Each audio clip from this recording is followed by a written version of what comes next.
2 juillet, salut les jeunes, bienvenue à Angle Mort. J'étais à Québec hier, je suis revenu en train. Expérience de train pas mal inchangée, je te dirais, sauf un côté qui est super et un côté qui est poche. Le côté qui est super, c'est que vous aurez compris que c'est une personne par 2 bancs, ce qui fait que tu es assuré. Ben, à vrai dire, c'est la première fois que tu rentres dans un train puis que tu t'assois où tu veux. Il n'y a plus de respect là, de ton siège, etc. Puis tu t'assois dans un banc où c'est déjà calculé, il n'y aura personne à côté de toi, à moins que ce soit déjà la personne à qui t'es. C'est que ça, tu fais comme, c'est hot, on est tout le temps tout seul dans notre banc, de guillemets. On est tranquille, c'est parfait. Le train, ça coûte 90$. Pour ceux qui se demandent. Ça coûte 38$ l'aller, le moins cher, quand tu réserves plusieurs jours d'avance. Ça fait que c'est habituellement plus cher que l'autobus. L'autobus coûte 25$ l'aller Québec-Montréal quand tu l'achètes 10 jours d'avance. C'est vraiment le transport le plus abordable après Amigo Express, là, du covoiturage. Mais c'est vraiment, vraiment bon. Là. Ça coûte 50$ plus taxes faire aller-retour Québec-Montréal. Ça part aux heures. Ça fait que ça, c'est le bon côté, mais le mauvais côté, vous aurez compris, c'est qu'il y a la moitié des places à vendre. Ça fait que vraiment, le choix, même quand tu réserves d'avance, le choix en train, actuellement, il est ordinaire. Il te demande de mettre ton masque, puis si tu le mets pas une fois dans le train, personne te parle comme tel, personne t'en parle. Puis il n'y a plus de service où tu peux acheter des trucs, mais il te donne une genre de petite boîte de pauvre, là, au début, avec une petite bouteille d'eau, puis des biscuits, puis une barre de chocolat aéro, là, tu sais, c'est comme... Mais c'est correct, tu sais. Puis sauf que le train, c'est fantastique parce que ça part à l'heure. Ça arrive pas toujours à l'heure, mais ça part à l'heure, etc. Ça fait que la journée d'hier, il faisait chaud en tabarouette. J'allais voir ma mère, tout ça. J'avais meeting avec mes clients pour la radio la veille. Ça a été un très bon séjour. Et là, ce matin, en me levant, je lis différents trucs, etc. Puis je sais pas pourquoi ça me pop. Puis là, je me souviens d'avoir vu récemment un truc que je voulais vous parler depuis un bout, qui est le fameux defund the police. Donc, définancer la police. Puis là, ça me gossait tout le temps. Puis je me disais, pourquoi ça me gosse? Parce que d'abord, expliquons le concept. OK? Depuis Black Lives Matter, il y a un truc qui a circulé en disant enlever de l'argent à la police, enlever de l'argent donc au financement de la police. Mais pas parce qu'on n'aime pas la police, soi-disant, vous allez voir où je m'en viens, mais pour la mettre ailleurs. La mettre ailleurs où ça serait mieux comprendre dans tout ce qui s'appelle les services sociaux. Donc, arrêtez de prendre les pauvres pour des causeux puis des faiseux de troubles. Causeux de troubles, hein? Vous voyez que mon français est impeccable ce matin. Puis, mettez-le, tu sais, par exemple, pour des organismes, puis telle affaire. Faites en sorte que les gens sortent de la rue, puis telle affaire. On sait que tout le temps, encore là-dessus, il y a un clivage droite-gauche, c'est-à-dire la pensée plus de droite qui est que, gars, sont pauvres, vont rester pauvres à cause du trouble, etc. C'est eux autres qui se piquent, bon, blablabla. Puis la pensée à gauche qui est que, quand on pense de même, ces gens-là restent dans un mauvais environnement. Puis la vérité, encore une fois, se situe extrêmement entre les deux. Parce que c'est très drôle de faire comme... C'est très drôle de prendre les pauvres comme des gens qui l'ont eu pas facile dans la vie. Il y a une version poétique de la pauvreté, très poétique de la pauvreté, qui est que le système crée la pauvreté, etc. C'est pas que c'est faux. C'est juste qu'il y a aussi des pauvres qui sont des vrais gazés, qui sont irrécupérables, qui causent du trouble. Demandez à la police les interventions qu'ils font, puis demandez dans les urgences c'est qui y va, puis ils vont tous vous le dire. Ils connaissent les faces, Ça fait que il y a personne qui a la vérité là-dedans, parce qu'effectivement, il y a un cycle qui fait qu'à un moment donné, tu peux sortir des gens d'un cycle de pauvreté, puis ça tombe dans la criminalité parce que tu veux gagner de l'argent comme l'autre que tu vois qui vend de la drogue. C'est tout vrai. C'est tout vrai dans l'idée, mais après ça, sur le terrain, il y en a que t'as beau leur donner tout, ça marchera pas. Ça fait que juger de ça, c'est trop facile à distance. Puis c'est trop facile de penser que c'est soit un ou soit l'autre. Donc, ils disent, enlevez du financement à la police, puis mettez-le à des organismes qui vont faire qu'en bout de ligne, c'est pas la police qui va faire de la répression, mais on va faire de la prévention, par exemple. Cette logique-là, elle se tient totalement. Mais, là, pourquoi je titille, c'est que, en connaissez-vous beaucoup, vous autres, du monde qui revendique quelque chose en disant d'enlever autre chose ailleurs? Quand est-ce que vous voyez un syndicat dans la rue qui, au lieu de dire « on veut des meilleures conditions de travail, on veut un meilleur salaire, on veut que le public ait un service adéquat, on n'y arrive plus ». C'est ça le message. À peu près, là, tu sais, dépendamment qui fait quoi. Puis c'est effectivement la vérité. Si tu milites pour mieux, bien, tu milites pour ce type de revendication-là. Si après ça, tu as un sous-texte que tu veux, à quelque part, t'en mettre plein les poches par blablabla, ça, je veux dire, c'est la vie. Mais si vraiment tu es en revendication, en négociation, dans le privé ou dans le public, puis que ton point, c'est d'avoir des conditions différentes, tu vas parler effectivement de ce qui te parle. Dans mon exemple, dites-moi si vous avez vu une seule fois, dans la rue, des pancartes disant « Arrêtez d'envoyer du financement au Cirque du Soleil puis à Bombardier. Plus de financement à Bombardier. » C'est rare que tu entends ça, c'est rare. Tu entends les gens qui militent pour que leurs conditions soient améliorées avec leurs arguments. Alors là, tout à coup, défendre de police, ah ben regardons ça, toi. Il faut que tu creuses pour comprendre que ça revient à dire mettez moins d'argent à droite, mettez plus d'argent à gauche. Parce que fondamentalement, c'est un propos anarchique. C'est-à-dire, que vous aimiez ça ou pas, si tu n'aimes pas la police, c'est parce que tu es anarchique. Si tu n'aimes pas la police, c'est parce que l'idée de l'État elle-même, il y a quelque chose qui te gosse. Parce que, je vous le rappelle, la première affaire qui a fondé les États dans l'histoire, c'est on a remis à l'État la sécurité. On a dit, moi, c'est fini, mon propre gun, ce qui fait qu'aux États-Unis, c'est tellement débile. Mais c'est, OK, je te donne, entre guillemets, je te donne mon gun, on invente les voies de fait, j'ai pas le droit de frapper quelqu'un, même s'il m'insulte. C'est maintenant l'État, le système judiciaire, le système, la police, on porte plainte. C'est ça la base de l'État, c'est qu'ils ont le monopole de la violence. C'est vraiment comme ça qu'on peut le résumer. On n'a plus le droit d'être violent comme citoyen. Il faut absolument s'en remettre à l'État qui, en échange, assure ma sécurité. C'est ça le deal. Fait que si fondamentalement tu es contre la police, c'est que tu n'aimes pas cette idée-là. C'est que tu n'aimes pas cette idée-là, mais si tout à coup, il y a 3 gars masqués qui arrivent avec un couteau et qui te disent « On aimerait ça avoir ton portefeuille », tu serais prêt de pouvoir avoir la police à côté. Tiens donc. Ça fait que dans défendre de police, il faut faire très attention, c'est quoi le fond de l'histoire. Mais si je vais plus loin, je vais vous dire, moi, j'ai beaucoup d'amis dans la police qui, pour eux autres, défendent de police selon la vraie définition. Ils sont ravis. Pensez-vous, vous n'avez aucune idée c'est quoi maintenant être dans la police? C'est la poubelle de la société. Ça, évidemment, personne n'en parle. Mais les policiers eux-mêmes vont vous le dire. Puis ils n'ont pas le droit de le dire parce que, vous savez, la police, le système de santé, ce qui est public, ça marche avec les porte-paroles. Ils n'ont pas le droit, chacun, de commencer à aller faire des entrevues à radio et tout. Là. C'est interdit. Là. C'est pour ça que vous ne voyez pas tant de médecins, vous ne voyez pas une infirmière qui jase tout à coup à TV en disant hey, c'est qu'il faut que ça passe par les voies officielles. Les voies officielles, ils ne vous en parlent pas de tout ça, mais dans la vraie vie, les policiers, quand vous les connaissez, ils vous le disent. On est la poubelle de la société. Je vous donne un exemple concret, raconté par une police à Québec. Il dit, les résidences pour personnes âgées, c'est parfois, comme chez ma mère, des projets privés. C'est des entreprises privées, des consortiums, il y en a plusieurs à travers le Québec, etc. Certains sont extrêmement bien gérés. Ma mère, elle est ravie d'Ouarest, puis c'est vraiment top. Ils n'ont pas eu un cas de COVID. Le service est écœurant. C'est comme elle est hyper bien logée. Fait que c'est une entreprise privée qui se dit, nous autres, on veut, comme indépendant, n'importe quoi, on veut que nos clients soient satisfaits, bouche à oreille. Puis c'est important. C'est que la gestion, si tu veux, saine, se tient à cause de ça. Mais il y en a d'autres, c'est pas ça. Il y en a d'autres, ça tourne les coins ronds parce que c'est pas régi très précisément. Ça fait qu'à un moment donné, il y a 3 petites préposés la nuit pour 200 résidents. Là, il y en a un qui tombe. Il n'y en a pas une là-dedans qui est capable de lever le monsieur qui vient de tomber.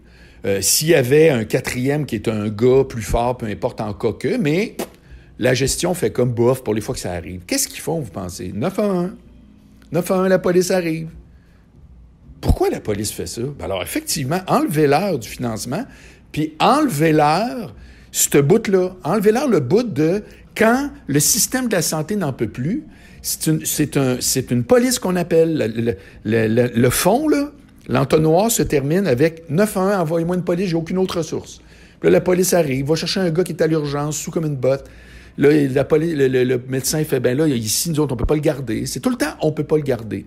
Ben, on va le remettre dans la rue, puis on va aller le rechercher dans une demi-heure. Je vous raconte des histoires, là, des faits vécus, là, total. Ça fait que si vous voulez enlever de l'argent à la police, puis que vous enlevez à la police ce bout-là, les policiers vont triper. Il n'y en a pas un là, qui a signé au début en se disant, moi, ça va être le fun. De soir, de jour, de nuit, je vais intervenir partout où la société n'est pas capable d'avoir des ressources privées au public. Puis c'est rendu ça l'enfer.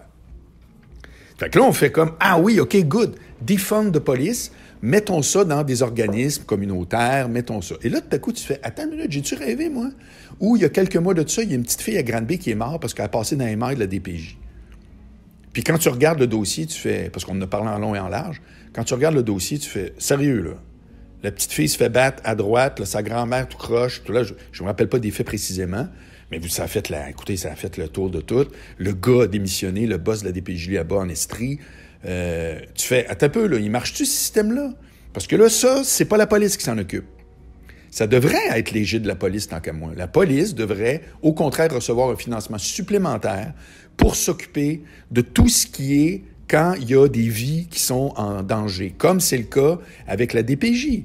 C'est-à-dire, tu fais un signalement parce qu'il y a un enfant dont la sécurité est menacée ou son développement personnel parce que ses parents, c'est des gazés notoires. C'est que voyez-vous à quel point c'est bien plus complexe qu'on pense? C'est que point numéro 1, l'expression, je la trouve plutôt douteuse. C'est comme on va définancer la police. C'est ça que vous prenez pour nous expliquer qu'on devrait mieux financer d'autres services? Ah, OK, parfait. Je pense que ça cache de quoi par rapport à la détestation de la police.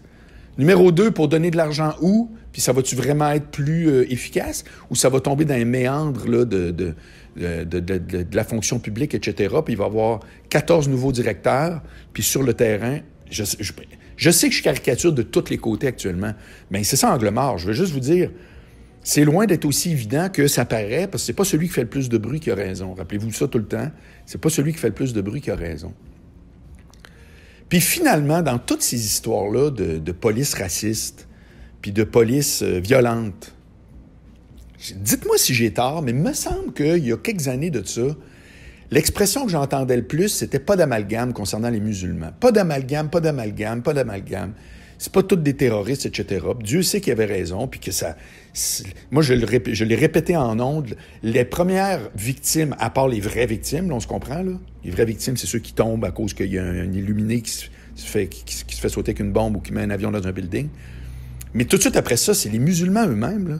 C'est épouvantable d'être un musulman tranquillos, puis d'être dans une période... Là, Dieu merci, on les laisse tranquilles, là. Mais de tout le temps se faire tomber dessus parce qu'il y a un autre gazé qui a crié Wallah Akbar puis qui se fait péter. Puis là, après ça, t'en as pour 3 mois. Est-ce que c'est le bordel? C'est sérieux, là. C'est l'enfer.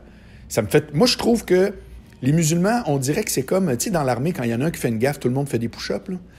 Ça fait que je trouve ça bien poche pour eux autres. Donc, je suis d'accord avec pas d'amalgame. Il fallait le dire parce que le monde, après ça, ils virent fous puis ils font des raccourcis.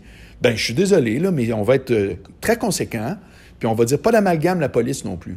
Pouvez-vous vous calmer, là? Arrêtez de penser que la police est une faction épouvantable d'un fascisme déguisé. Ben non, ben non, ben non. C'est le Québec, c'est le Canada. Puis il y a des pommes pourries partout. Puis à un moment donné, il y a des mouvements. Alors que ce soit systémique ou pas, qu'il y ait un certain racisme, etc., je suis tout ouvert à ça, moi. Je suis tout ouvert à examiner ça. J'ai aucun problème avec ça. Je fais juste vous dire, de grâce, soyez conséquents, puis faites pas non plus d'amalgame. Parce que c'est déjà assez gazant puis démotivant d'être un policier. C'est vraiment, là... Qui s'est inscrit, un jeune de 20 ans est sorti de Nicolette en se disant « Moi, je vais faire rire de moi tout le temps, je vais passer pour un facho, je vais tout le temps mettre dans la rue, je vais me faire cracher dessus en disant « On sait bien, c'est le cochon puis le bœuf. » Puis c'est hallucinant. Ça fait que, s'il vous plaît, pas d'amalgame, pouvez-vous le faire partout? C'est vraiment capoté, là, tu sais. Puis, et finalement, vous pourriez me dire, sais-tu quoi, tout ça, là, ça me regarde pas. Moi, là, regarde, ils font une manifestation antiraciste. Parfait. Après ça, ils font une manifestation brutalité policière. Parfait. Ils disent qu'ils veulent enlever du financement à la police. Tout ça, je m'en sac. Savez-vous quoi? C'est vous, c'est moi, c'est le citoyen normal qui contrevient à aucun règlement, quelle que soit sa couleur, le citoyen, je m'en fous de son orientation sexuelle, puis ses parents sont nés où, je m'en torche. Le citoyen, c'est-à-dire celui qui contribue, qui respecte les règles, qui fait sa job, qui paye ses taxes, qui est un bon voisin, là, ben, c'est lui encore le dindon de la farce, parce que moi, si j'étais police, je serais le premier à faire « Hey, savez-vous quoi? Là, si je cours après le bandit là-bas, là, ça se peut que je me fasse virer, filmer, Ben, sais-tu quoi? Eh boy, il court plus vite que moi. Ah, si tu plates, boss, j'ai essayé d'aller courir après, puis finalement, il s'est sauvé. Puis là, tout à coup, hop, là, alerte! Ça a l'air qu'il y aurait un gun au couche-tard là-bas, puis telle affaire. Et Caroline, moi, c'est ma mission. Moi, j'ai signé pour... Mais, sais-tu quoi? Il y a un gun. Moi aussi, j'ai un gun. Eh boy. Là, il va arriver quoi, là? Admettons que je tire dessus. Je tire dessus, il... Ouf. Je pense que là, on va y aller, on va rester l'autre bord du mur, puis on va juste crier « Arrête. » Bang! Oh non, il a tué la petite madame. Aïe, il a tué la petite madame. Hey, j'aurais pu intervenir, mais sais-tu quoi? Je vais fermer ma gueule jusqu'à temps que je meure. Personne ne va le savoir. Puis là, je prends des cas extrêmes. L'autre cas, là, quand je vous parlais tantôt, là, dans les résidences, il arrive quoi quand votre mère, justement, a fait 911? Votre mère, là, OK, qui est veuve, puis elle est chez eux tranquille, puis là, pouf, la vitre du sol casse, ça fait 911. Au lieu de 4 minutes, ça prend 22 minutes, parce que c'est pas des ressources illimitées, hein? Ni la police, ni les ambulances, ni les infirmières. Pourquoi ça a pris 22 minutes? Bien, parce que, figure-toi donc, que le policier, il était sur une intervention qui n'a rien à voir avec sa job de police, mais étant donné que c'est le dernier qu'on appelle, bien, ils n'ont pas pu se rendre à temps. Puis ta mère, elle s'est fait voler sa TV en bas, puis en plus, elle a eu une peur, là, elle est traumatisée pour le restant de ses jours. Puis là, je prends des exemples, puis je peux en prendre des plus banals encore. 1000 exemples, 1000, qui font en sorte que quand vous réfléchissez à une situation comme que ce soit la police ou autre, là, c'est pas celui qui crie le plus fort, excusez-moi, mais c'est vraiment ça qui me revient ce matin. C'est pas celui qui crie le plus fort qui gagne. Puis pas d'amalgame, c'est vrai partout. Puis moi, je suis désolé, mais la police, je dis merci. Puis je me souviens une fois, il y avait une fille, une criminaliste, j'oublie son nom, elle passe à la TV des fois, puis elle avait écrit... elle avait écrit un tweet qui disait si vous faites arrêter, vous demandez votre droit à l'avocat, telle affaire, et on se tait. T'sais. Puis moi, j'y avais répondu, j'avais dit si y a quelqu'un qui entre par effraction chez vous, on appelle 911, et quand la police arrive, on dit merci. C'est qu'on voit qu'on était sur deux lignes très différentes.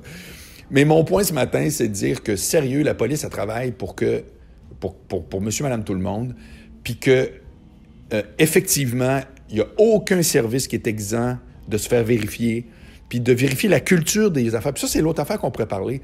Moi, je trouve ça très bien que la culture de la police soit remise en question, pour le racisme, pour le sexisme, pour toutes sortes d'affaires. Je suis totalement ouvert, je contribuerais, moi, à ça. Volontiers, là, en disant, ben finalement, oui, je le crierais pas d'avance. Ah, il y a racisme systémique, ah oui, go, on en vive les mots-clés. J'ai aucun problème avec ça. Mais savez-vous quoi? Je peux-tu vous dire une affaire? Les entreprises privées sont chanceuses en tabarouette qu'eux autres, si on s'en occupe pas. Parce que les cultures tout croche, dans plein de niveaux, c'est partout.